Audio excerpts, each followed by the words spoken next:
Bro ఈ education సిస్టంలో justice లేదు బ్రో.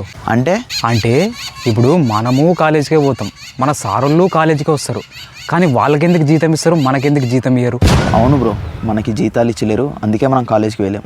అదే కదా, మళ్ళీ ఎప్పుడు స్టూడెంట్స్కి ఎగ్జామ్స్ పెట్టడం కాదు, ఒకసారి సారోళ్ళకి కూడా ఎగ్జామ్స్ పెడితే అర్థమవుతుంది కాపీ కొట్టడం ఎంత కష్టమో. బ్రో మీరు డిగ్రీ స్టూడెంట్స్ కదా, మీ నోట్స్ ఉంటే ఇస్తారా? మా తమ్ముడు సెమిస్టర్ ప్రిపేర్ అవుతున్నాడు. మా నోట్స్ యాడ్ అండి, ఎప్పుడో పునుగుల బండికి ఇచ్చేసినాం. పునుగుల బండికి ఇచ్చినావా బ్రో? మరి నీ నోట్స్? నా నోట్సా? వాన్వి పునుగుల బండికి వేస్తే నా నోట్స్ బజ్జీల బండికి వేసినాం, వాందే రికమెండేషన్. ఇట్లా ఉండరేంది బ్రోస్ మీరు? మరి ఇప్పుడు ఎట్లా? మీ తమ్ముడు ఏం చదువుతున్నాడు? Degree first year. ఫ్రెషర్ అన్నమాట. అవును.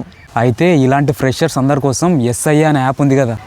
అంటే ఎస్ఐఏ అనే యాప్లో డిగ్రీలో ఇప్పుడే జాయిన్ అయిన ఫ్రెషర్స్ అందరి కోసం నోట్స్ ఉంటాయి. ఇందులో important question and answers, topic wise నోట్స్తో పాటు ప్రీవియస్ ఇయర్ క్వశ్చన్ పేపర్స్ కూడా ఉంటాయి. ఉస్మానియా, కాకతీయ, పాలమూరు, తెలంగాణ, మహాత్మా గాంధీ, శాతవాహన లాంటి ఏ యూనివర్సిటీలో ఉన్న డిగ్రీ స్టూడెంట్కైనా ఈ యాప్ 100% యూజ్ అవుతుంది. డిగ్రీలో జాయిన్ అయిన ఫ్రెషర్స్ అందరికీ ఇది పర్ఫెక్ట్ యాప్. ఈ యాప్ మనం స్టూడెంట్స్లా ఉన్నప్పుడు ఉండాల్సింది బ్రో. నోట్స్ రాసి అనవసరంగా పెన్లో ఇంకా అయిపోయింది.